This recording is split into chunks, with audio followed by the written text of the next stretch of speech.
Students, this is Ayesha Fatima. Welcome to my YouTube channel. तो student, जैसा कि आप लोगों को पता है कि हम लोगों ने क्लास 11th की फ़िज़िक्स की न्यू बुक पढ़ रहे हैं, Punjab education curriculum training and assessment authority.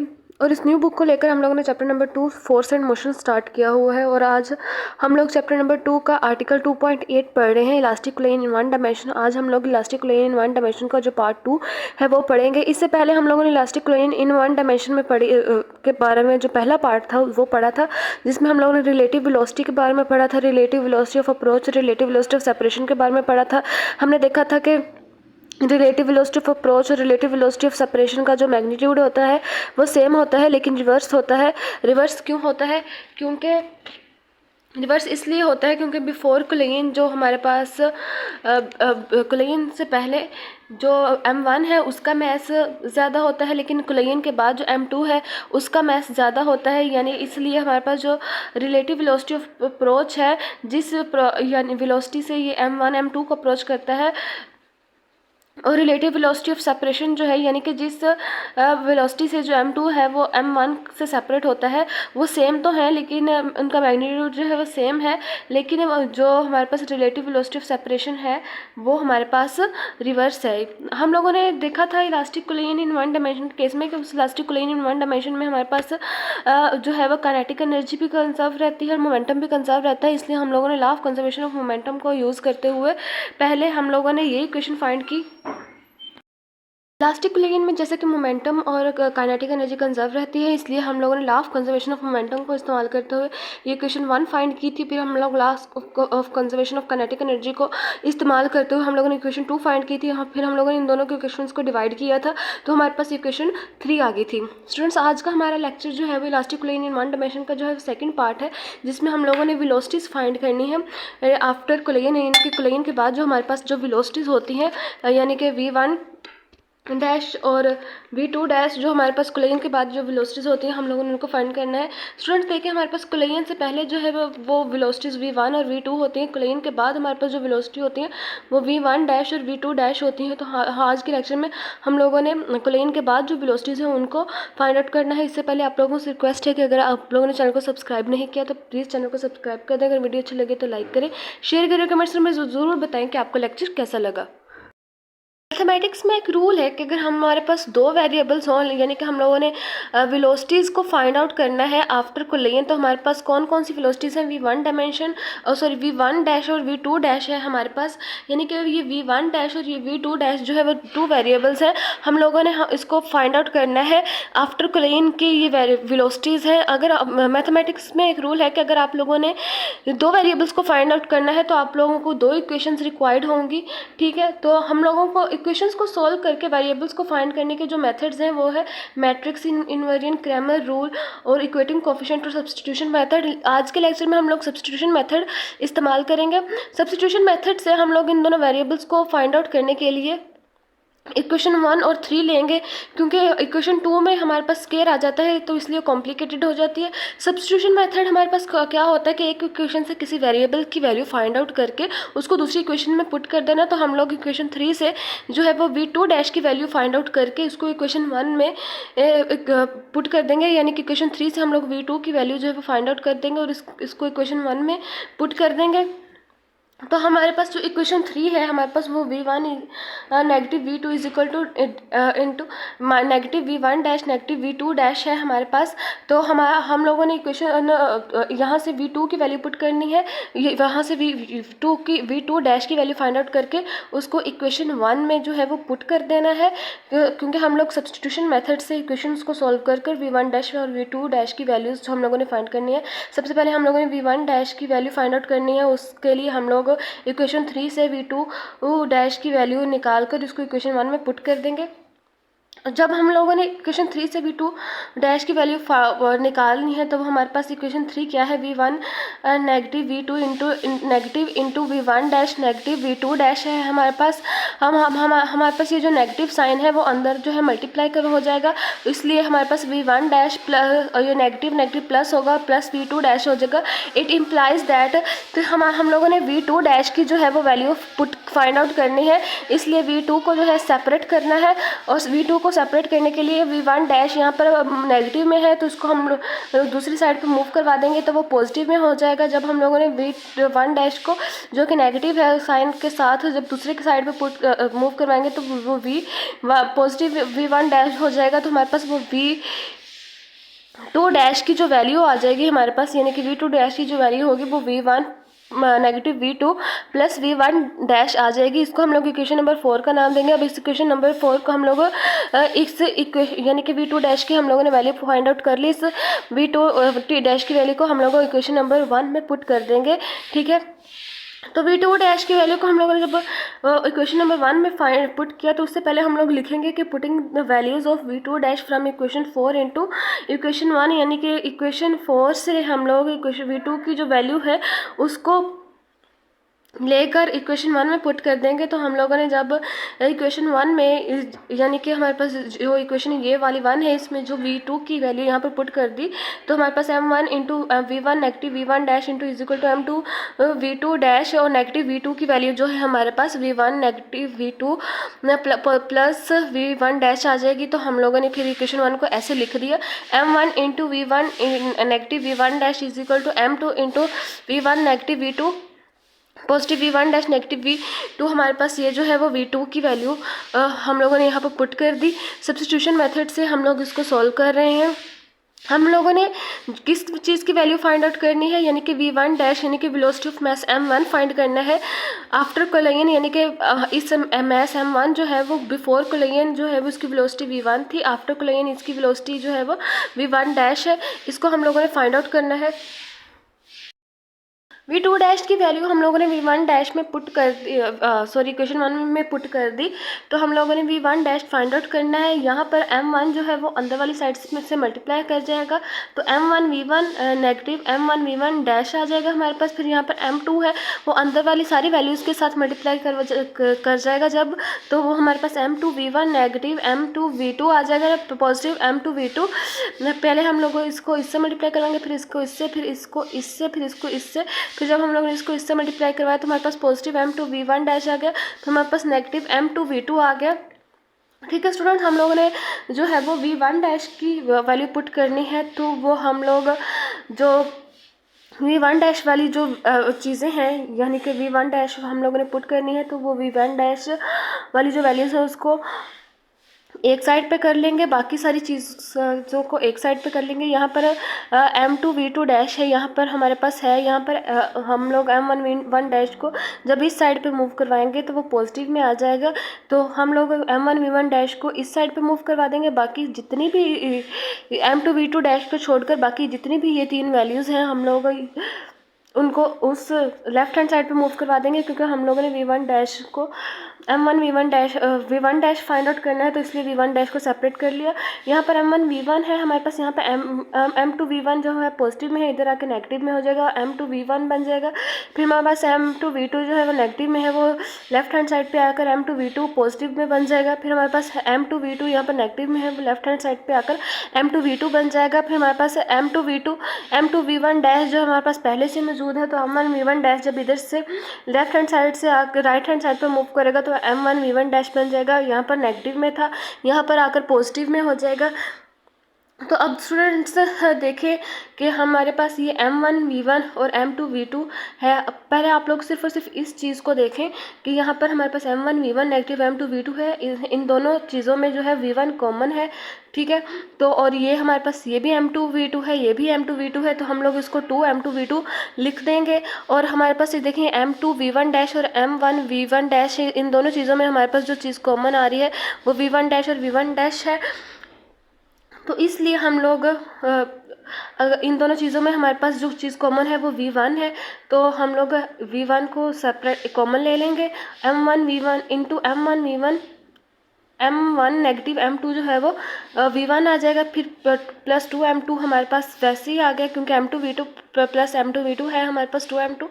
तो हमारे पास फिर यहाँ पर V1 डैश जो है वो V1 डैश इसको कॉमन ले लेंगे और M1 प्लस M2 जो है वो वैसे ही आ जाएगा और v1 डैश हमारे पास कॉमन आ जाएगा। अब देखें स्टूडेंट्स, हम लोगों ने v1 डैश की वैल्यू फाइंड आउट करनी है पहले वेलोसिटी ऑफ मास m1 की, इसके बाद हम लोग v2 डैश की वैल्यू पुट करेंगे, क्योंकि हम लोग वेलोसिटीज फाइंड कर रहे हैं आफ्टर कोलिजन, और वेलोसिटी जो है आफ्टर कोलिजन हमारे पास वही है v1 डैश और v2 डैश, ये दो वेरिएबल्स हैं। इसलिए हम लोगों ने उनको फाइंड आउट करने के लिए हमें दो इक्वेशंस की ज़रूरत होगी, जिसलिए के लिए हम लोग v1 इक्वेशन 1 और इक्वेशन 3 को ले रहे हैं। इक्वेशन 2 को हम लोगों ने नहीं लिया क्योंकि ये स्केयर में है, तो ये हमारे लिए कॉम्प्लिकेटेड है। पहले अब हम लोगों ने इक्वेशन 3 से v2 की डैश की वैल्यू फाइंड आउट की, फिर उसको इक्वेशन 1 में पुट कर दिया। तो इक्वेशन 1 में पुट करके जब हम लोगों ने इस इक्वेशन को सॉल्व किया तो हमारे पास ये चीज़ आ गई। ठीक है, हमारे पास ये चीज़ आ गई, और इस चीज़ से हम लोग इसको हम लोग अगर अरेंज करके लिखना चाहें, हम क्योंकि हम लोगों ने v1 डैश की वैल्यू फाइंड आउट करनी है, इसको हम लोग अगर अरेंज करके लिखना चाहें तो हमारे पास m1 positive m2 into v1 dash हमारे पास इस वाली साइड पे आ जाएगा, और बाकी ये वाली जो चीज़ है वो इस साइड पे आ जाएगी। ठीक है, तो अब हम लोग इस इक्वेशन को m1 प्लस m2 से डिवाइड करके भी v1 डैश की वैल्यू फाइंड आउट कर सकते हैं, या तो फिर हम लोग इस v1 m1 और प्लस m2 जो है वो यहाँ पर मल्टीप्लाई हो रहा है, वो इस साइड पे आकर इस पूरी इक्वेशन के साथ डिवाइड कर जाएगा। यहाँ पे हमारे पास m2 v1 dash plus m1 v1 dash था, इसको हम लोगों ने अरेंज करके लिखा। m1 v1 डैश को पहले लिख दिया, फिर m2 v2 डैश को बाद में लिख दिया। बाद में लिखने के बाद फिर हमारे पास v1 डैश जो था वो कॉमन था, तो हमारे पास m1 plus m2 v1 dash हमारे पास कॉमन आ गया। फिर हम लोग इसको लेफ्ट हैंड साइड पे लिख देंगे, फिर इस सारी इक्वेशन को राइट हैंड साइड पे लिख देंगे। ये m1 और प्लस m2 इस v1 डैश के साथ मल्टीप्लाई हो रहा है, इधर आके डिवाइड हो जाएगा। अब स्टूडेंट्स देखेंगे ये m1 प्लस m2 ये इस इक्वेशन के साथ भी डिवाइड हो रहा है और इस इक्वेशन के साथ भी डिवाइड हो रहा है, और m1 plus m2 into v1 plus 2m2 v2 जो है वो ये प्लस हो रहे हैं। तो हम लोग m1 और प्लस m2 जो है वो इस इक्वेशन के साथ यानी कि इस वैल्यू के साथ भी डिवाइड कर देंगे, इस वैल्यू के साथ भी डिवाइड कर देंगे। डिवाइड करने के बाद हमारे पास जो चीज़ आई वो v1 dash is equal two into m1 negative m2 into v1 over m1 positive m2 plus 2m2 v2 over m1 m2 आ जाएगी। अब हम लोग जो है वो v2 डैश की वैल्यू फाइंड आउट करेंगे। की वैल्यू हम लोगों ने फाइंड आउट कर ली, और इसको हम लोगों ने इक्वेशन नंबर 5 का नाम दे दिया क्योंकि इक्वेशन नंबर 1 2 3 और 4 हमारे पास पहले ही हो चुकी है। v1 डैश की वैल्यू हम लोगों ने कैसे फाइंड आउट की कि हम लोगों ने पहले इक्वेशन 3 से v2 की वैल्यू फाइंड आउट की, फिर इसको इक्वेशन नंबर 1 में पुट कर दिया। अब हम लोगों ने इक्वेशन 3 को हम लोगों ने अरेंज किया था इस तरह कि हमारे पास इक्वेशन 2 की जो है वो v2 डैश की जो है वो वैल्यू आ जाए। तो हम लोगों ने v2 डैश की वैल्यू फाइंड आउट कैसे करनी है, v2 डैश की वैल्यू फाइंड आउट करने के लिए भी हम लोग v1 की डैश की वैल्यू हमारे पास आ चुकी है, जिसको हम लोगों ने इक्वेशन 5 का नाम दे दिया गया है। इसको हम लोग या तो इक्वेशन 1 में पुट कर देंगे या तो इक्वेशन 3 में पुट कर देंगे, तो हमारे पास जो v2 डैश की वैल्यू है वो आ जाएगी। v2 डैश की वैल्यू निकालने के लिए हम लोग इक्वेशन 3 की जो अरेंज फॉर्म है इक्वेशन 4 उसको यूज़ करेंगे, क्योंकि इस इक्वेशन 3 को हम लोगों ने अरेंज किया था। तो हमारे पास v2 dash equal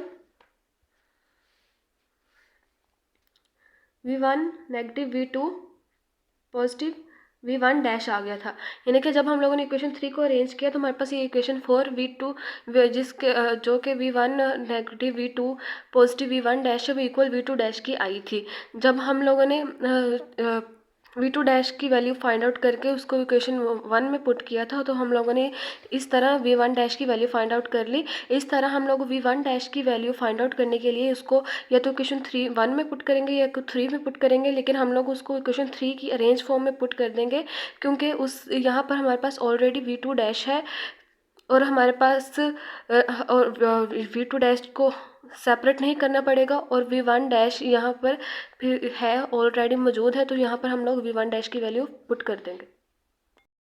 पोसिटी of mass m2 यानी कि v2 डैश हम लोगों ने फाइंड आउट करना है, इसलिए v1 डैश की जो वैल्यू आई है हम लोग उसको इक्वेशन 3 की अरेंज फॉर्म जो कि इक्वेशन 4 है उसमें पुट कर देंगे, जिसमें ऑलरेडी हमारे पास v2 डैश जो है वो यहाँ पर अकेला है और वहाँ यहाँ पर v1 डैश भी मौजूद है। इस यहाँ पर फिर हम लोग इस v1 डैश की जगह v1 डैश की वैल्यू पुट कर देंगे। तो यहाँ पर हम लोग लिख देंगे putting value of v1 dash from equation 5 in above equation, यानी कि हम लोग जो v1 डैश की जो वैल्यू है वो इक्वेशन 5 यानी कि यहाँ से पुट कर देंगे इस अबव इक्वेशन में। तो जब हम लोग यहाँ पर v1 डैश की वैल्यू पुट कर देंगे तो हमारे पास आ जाएगा v2 dash is equal to v1 negative v2 plus m1 negative m2 over m1 positive m2 v1, क्योंकि ये सारी की सारी वैल्यू तो v1 डैश की है ना, और हम लोगों ने इसको इस इक्वेशन में पुट किया है, और ये वाली जो v1 डैश की वैल्यू है इसको हम लोगों ने इक्वेशन 5 का नाम दे दिया, तो इसलिए हम लोग कह सकते हैं कि putting value of v1 dash from equation 5 in above equation, ये हमारे पास v1 डैश की वैल्यू आ गई जो कि हमारे पास m1 negative m2 over m1 positive m2 v1 plus m2 v2 over m1 positive m2 है। तो अब हम अगर इसको अरेंज फॉर्म में लिखें तो यानी कि हम लोग इसको अरेंज फॉर्म में कैसे लिखेंगे, ये हमारे पास अब देखें हमारे पास ये जो वैल्यू है यानी कि ये v1 और ये v1 जो है वो इन दोनों इक्वेशंस में जो है v1 हमारे पास कॉमन आ रहा है तो हम इसको कॉमन ले लेंगे, और v2 वाली ये जो वैल्यूज़ है उन दोनों में v2 कॉमन आ रहा है तो हम लोग उस यहाँ इसमें से v2 कॉमन ले सकते हैं। तो इससे पहले हम लोग इसको अरेंज करके लिख देंगे, यानी कि v1 को इसके साथ लिखेंगे और v2 को इसके साथ लिखेंगे, यानी कि v1 की जो वैल्यू इक्वेशंस है v1 वाली उसको एक साइड पे लिख लेंगे, फिर v2 की जो वैल्यूज है उसको एक साइड पे लिख देंगे। तो v1 positive m1 negative m2 v1 over m1 positive m2 plus हम लोग फिर v2 की वैल्यू एक साइड वाली जो इक्वेशन है उसको एक साइड पे लिख लिया 2m2 v2 over m1 positive m2 negative v2 आ गया हमारे पास, ठीक है। तो हम लोगों ने इस इक्वेशन में से जो है v1 को कॉमन ले लिया, इस इक्वेशन को में से जो है v2 को कॉमन ले लिया। तो इस इक्वेशन में से जब हम लोगों ने v1 यहाँ पर भी v1 है यहाँ पर भी v1 है इसको कॉमन ले लिया, तो यहाँ पर हमारे पास ये जो इक्वेशन बन गई वो हमारे पास क्या बन गई 1 plus m1 negative m2 over m1 positive m2, फिर हमारे पास ये प्लस आ गया, फिर इसमें इन दोनों चीज़ों में से हम लोगों ने v2 को कॉमन लिया तो हमारे पास 2m2 negative 1 over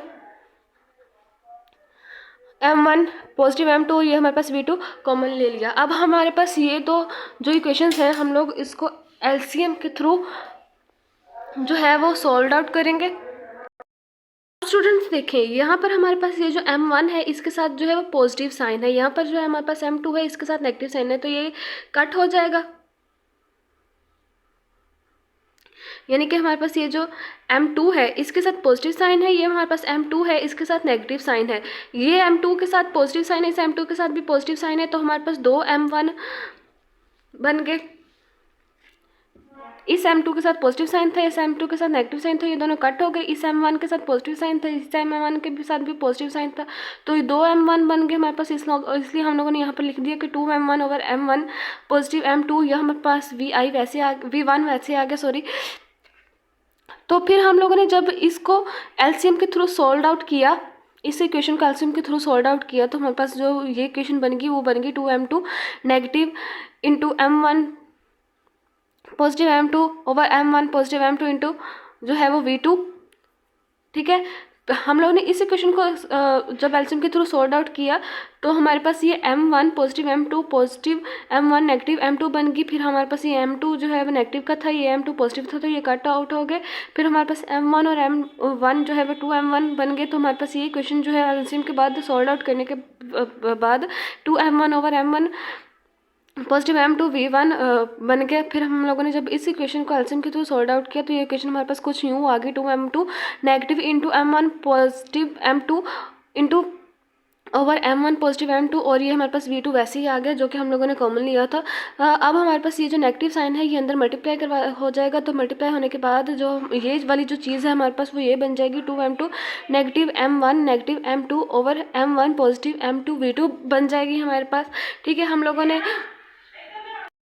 v2 dash की जो है वैल्यू फाइंड आउट करनी थी, तो हमारे पास सिर्फ देखें यहाँ पर जो है वो 2m2 है और यहाँ पर m2 है जो है वो 1 है। यहाँ पर m2 के साथ पॉजिटिव साइन है, यहाँ पर m2 के साथ जो है वो नेगेटिव साइन है।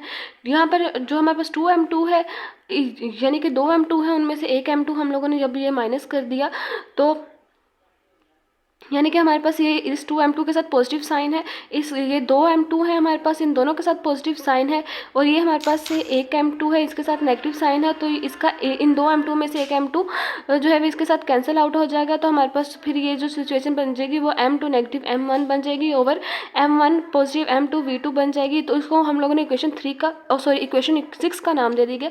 तो हम लोगों ने v2 डैश की जो है वैल्यू वो भी फाइंड आउट कर ली।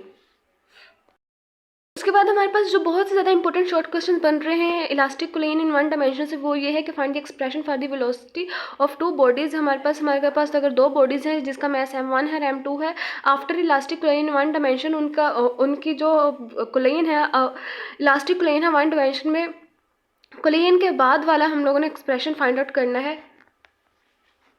तो वही हम लोगों ने ये जो अभी इस लेक्चर में पढ़ा कि v1 डैश और v2 डैश को हम लोगों ने फाइंड आउट किया, तो हम लोग वही सारा इस क्वेश्चन के आंसर में लिख देंगे कि find the expression for velocities of two bodies m1 and m2 after elastic collision in one dimension. दूसरा हमारे पास जो शॉर्ट क्वेश्चन बनता है what is elastic collision, elastic collision की यहाँ पर डेफिनेशन लिखेंगे। Discuss elastic collision of two balls in one dimension, यानी कि हमारे पास दो बॉल्स हैं वो इलास्टिक कोलिन कर रही हैं इन वन डायमेंशन में। Calculate their final velocity after collision, तो हम लोग उनकी फाइनल वेलोसिटी जो है वो कैलकुलेट करेंगे आफ्टर कोलिन, जो कि v1 डैश और v2 डैश है हमारे पास। तो हम लोगों ने उनकी जो फाइनल वेलोसिटीज जो है कैलकुलेट की आफ्टर कोलिन के बाद